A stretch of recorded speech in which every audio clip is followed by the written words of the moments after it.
Doctor রায়, doctor রায়,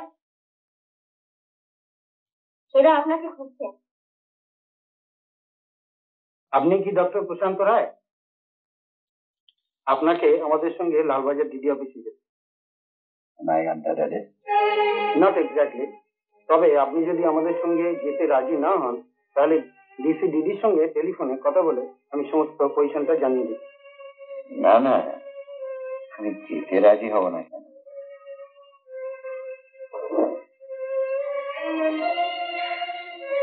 আচ্ছা, আপনারা পোস্টমর্টমের report পেয়েছেন? সেখানে গেলেই সব জানতে পারবেন। আচ্ছা ডক্টর রায়, ওই পেশেন্টের অ্যাডমিশন ফর্ম, অপারেশন ফর্ম, এই সমস্ত কাগজপত্রগুলো কোথায়? হ্যাঁ, কাগজপত্রগুলো সবই আমার কাছে আছে, প্রয়োজনে পাবেন।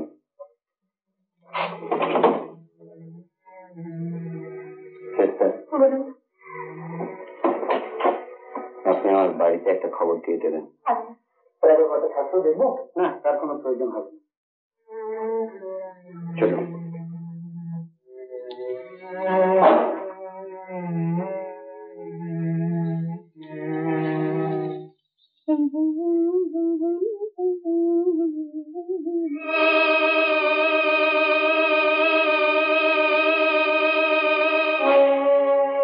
এই টাকাটা নিয়ে আজ রাত্রে কলকাতা শহর ছেড়ে যত দূর সম্ভব তোমাকে চলে যেতে হবে।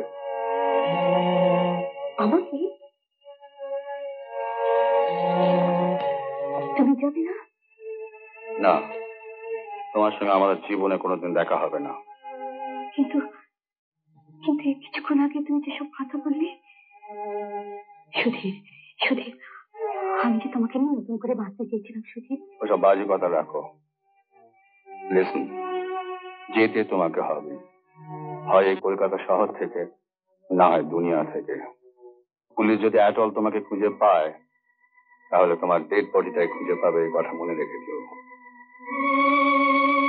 তুমি আমাকে ফোন করবে?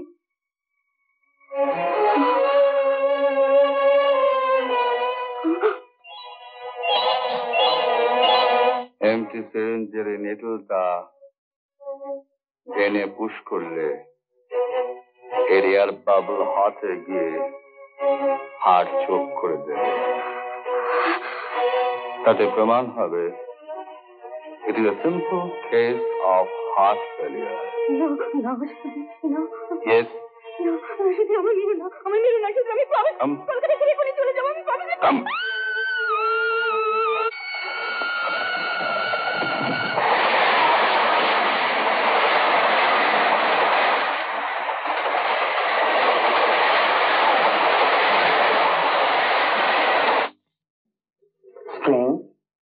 অপারেশনের সময় আপনারা কেউ ছিলেন না? না, মানে অপারেশনের কথা আমরা কেউ জানতাম না। হ্যাঁ, কারণ অপারেশনের আগে ডক্টর দত্ত আমাদের সকলকে ছুটি দিয়ে দিয়েছিলেন।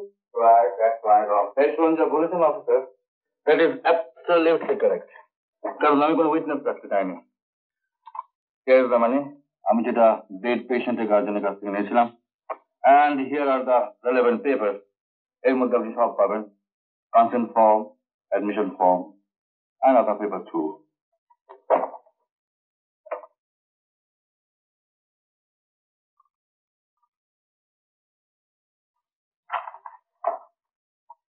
ডক্টর দত্ত, কাইন্ডলি বাসটার ওপরে নিচে একটা করে সই করুন। হ্যাঁ, নিশ্চয়ই।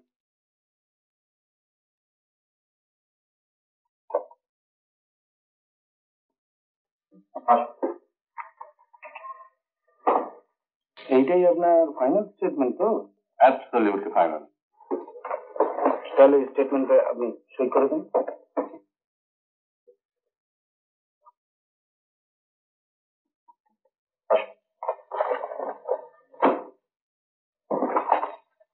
Doctor Dutta, let us proceed. Doctor Dutta, বাড়িতে একটা ফোন। না, কিছু বলতে হবে না।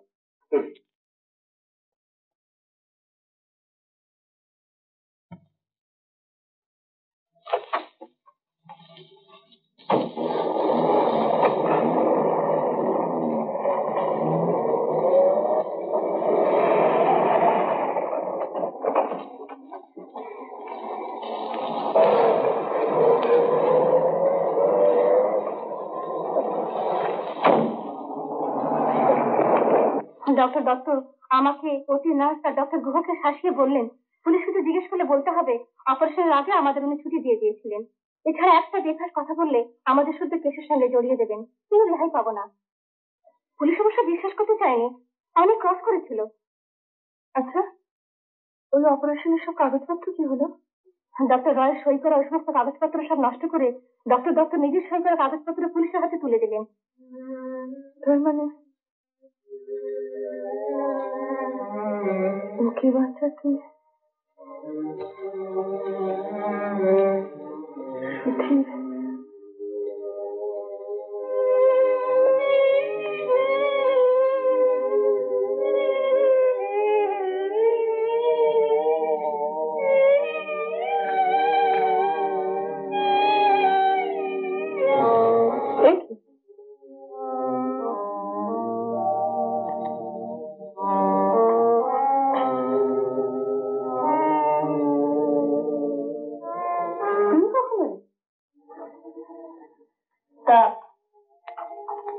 এমন করে বসে আছে কেন?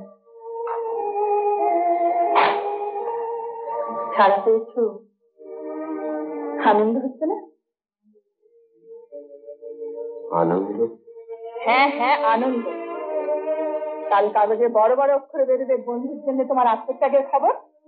আর সুধীরের মতো নৃশংস ডাক্তারের চরম শাস্তির দাবি। তুমি আনন্দ করবে না? নিশ্চয়ই আনন্দ করবে। চন্দ্রানী, চন্দ্রানী, এসব কি বলছো তুমি? বুঝতে পারছো না? আচ্ছা, তোমার মনে একবারও প্রশ্ন যাচ্ছে না যে পুলিশ তোমায় কেন ছেড়ে দিল? না মানে সুধীর কি করলো আমি জানি না, তবে পুলিশ তো আমাকে ছেড়ে দিল, তাদের ভুলের জন্য আমার কাছে ক্ষমা চাইলো। সুধীর কি করেছে জানো? ব্যাগ ডেট দিয়ে অপারেশন ফর্মে সে নিজে সই করেছে। অফিসিয়াল কাগজপত্র যাতে তোমার সই ছিল সেগুলো সে সমস্ত পুড়িয়েছে। তারপর লালবাজার ডিডি ডিপার্টমেন্টে ফোন করে অফিসারকে ডেকে এনে রিটেন স্টেটমেন্টে স্বীকার করেছে সব অপরাধ তার। কিন্তু আমিও তো সব অপরাধ স্বীকার করেছিলাম। সেটা সুধীর বলেছে যে তুমি ওকে বাঁচাবার জন্য করেছো। সে কি? আমি তো নিজের হাতে ডেথ সার্টিফিকেটে সই করে দিয়েছিলাম, তবু সুধীরের কথা আমাকে ছেড়ে দিল কেন? স্টেটমেন্টে সুধীর বলেছে যে ওর কথা বিশ্বাস করে তুমি ডেথ সার্টিফিকেটে সই করে দিয়েছো। টাকার লোভে ওই পেশেন্টকে সুধীর অ্যাডমিট করেছে, তুমি কিছুই জানতে না। প্রমাণস্বরূপ আমার কাছ থেকে 10,000 টাকা নিয়ে পুলিশকে দিয়ে সিজ করিয়েছে। তারপর তোমাকে ছেড়ে দিতে বলে তোমার সব শাস্তি মাথায় পেতে নিয়েছে। বাহ, চমৎকার! এভাবে সুধীর চরম প্রতিবাদ জানিয়ে আমাকে চরম শাস্তি দিয়ে গেল। আমার লোভ, আমার গ্রিড, তার কোনো বাধা আমি কখনো মানিনি। টাকার লোভে আমি ভুলে গেছিলাম যে আমি ডাক্তার, সমাজের প্রতি আমার একটা দায়িত্ব আছে। এই হাত দিয়ে আমি মানুষকে না বাঁচিয়ে মানুষ খুন করেছি। চন্দ্রানী, চন্দ্রানী, তুমি যদি আমাকে ক্ষমা না করতে পারো, আমাকে একটু দয়া করো। Pity me, just pity me, আমাকে দয়া করো।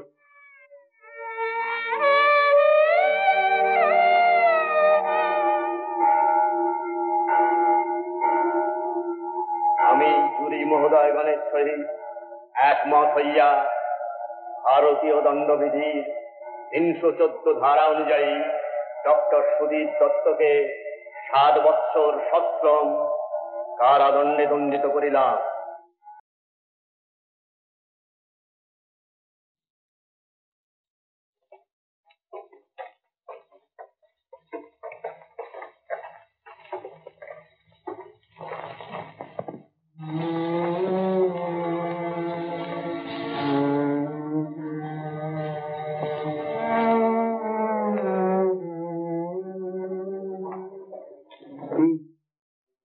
এবারে বাগরস, বসো বসো।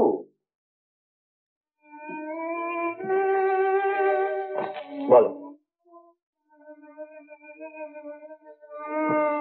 এভাবে তোমায় দেখতে হবে, কোনোদিন কল্পনাও করি। তাহলে বোঝো, একদিন না বলেছিলাম যে আমাকে নিয়ে একটা গল্প লেখো? হ্যাঁ, এবার লিখবে তো? বলো লিখবে। আর দেখো তো কেমন সুন্দর ভাবে বেঁচে গেলাম। নিজেকে শেষ করে দেওয়াটাই যদি তোমার বাঁচার রাস্তা, এর চেয়ে ভালো বাঁচার রাস্তা আর কি হতে পারে বলো? তুমি বলছো ওরা তোমার আস্তাপুর থেকে তুলে এনে মানুষ করেছে, সেই দিন এতদিনই সত্যি? না না না না, ঋণ শোধ নয় চন্দ্রানী, ঋণ শোধ করার স্পর্ধা যেন আমার না হয়। বরং বরং বলতে পারো যে ওই সুদের কিছুটা অংশ শোধ দেবার একটা একটা সুযোগ পাওয়া গেল। আমার তো আর কারোর কাছে কোনো ঋণ নেই। এই কথা কেন বলছো? ভুলবো না? আমার কেন নিজের কাছে এভাবে বলতে হবে? ওদিকে যে আরেকজন চলে পড়ে মরছে, সেটা বুঝতে পারো না? না বুঝতে চাও না? কোনো কিছু বোঝার মতো আমার মনের অবস্থা নেই সুধীর। তুমি শুধু আমাকে একটা কথা বলে দাও, ওর উপরে সমস্ত শ্রদ্ধা হারিয়ে আমি কি নিয়ে কেমন করে থাকবো? বলো বলো, তুমি আমায় বলো, আমি কি করবো? তুমি কি করতে চাও? আমি জানি না। এবারে নিজের মনের সঙ্গে যুদ্ধ করে আমি ক্লান্ত হয়ে গেছি সুধীর। তবে একটা কথা জানি, আমায় কোথাও চলে যেতে হবে, অনেক দূরে, যত দূরে সম্ভব। 7 বছর পরে সবাই ঘৃণা মাথায় নিয়ে আমি তার কাছে গিয়ে দাঁড়াবো? আমার তো কেউ নেই, কিছু নেই। কেন? আমি তো আছি। পৃথিবীর শুদ্ধ লোক তোমার দিক থেকে ঘৃণায় মুখ ফিরে নিল, আমি তোমার জন্য অপেক্ষা করবো? তুমি আমায় খুব ভালোবাসো, তাই না? হ্যাঁ সুধীর, সত্যি বলছো? এর থেকে বড় সত্যি আমি জীবনে কখনো বলিনি। তাহলে শোনো, তুমি যদি সত্যি আমায় ভালোবাসো আর যদি সঠিক চিনতে পারো, তাহলে আমি যা বলবো তার একটা কথাও যেন নড়চড় না হয়। কেমন? আমি 7 বছর পরে তোমাদের দুজনের সংসারে ফিরে আসতে চাই। না না, ঠিক এইভাবে বেশ হাসি খুশিতে উঠছে পড়া, বেশ জমজমাট একটা সংসার, মানে একটা বাচ্চা কাচ্চা না হলে ভালো লাগে বলো তো? তাই ভাবিয়া মনে থাকে জানো, যে মুহূর্তে তুমি প্রশান্তকে ছাড়বে যেন সেই মুহূর্তে তুমি আমাকেও হারাবে। তাই ভাবিয়া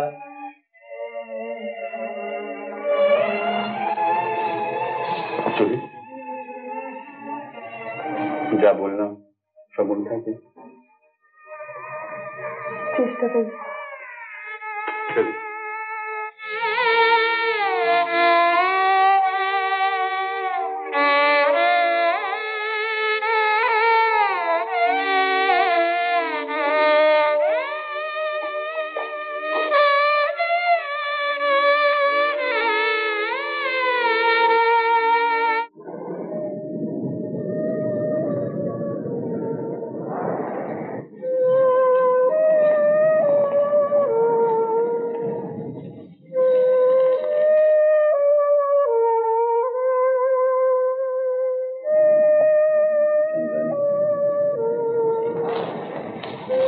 আজ তো মাত্র 6টা মাস দেখতে দেখতে কেটে যাবে,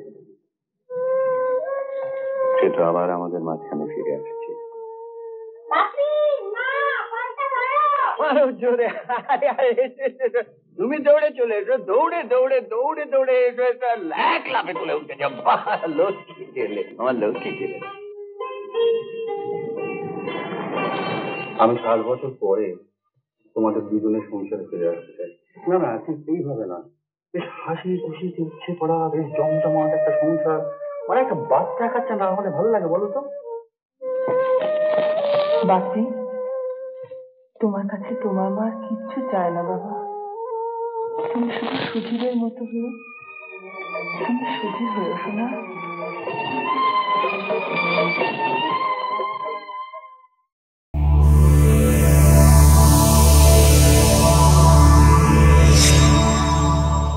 উত্তম কুমারের সেরা সিনেমা দেখতে হলে ডাউনলোড করুন ক্লিক অ্যাপ।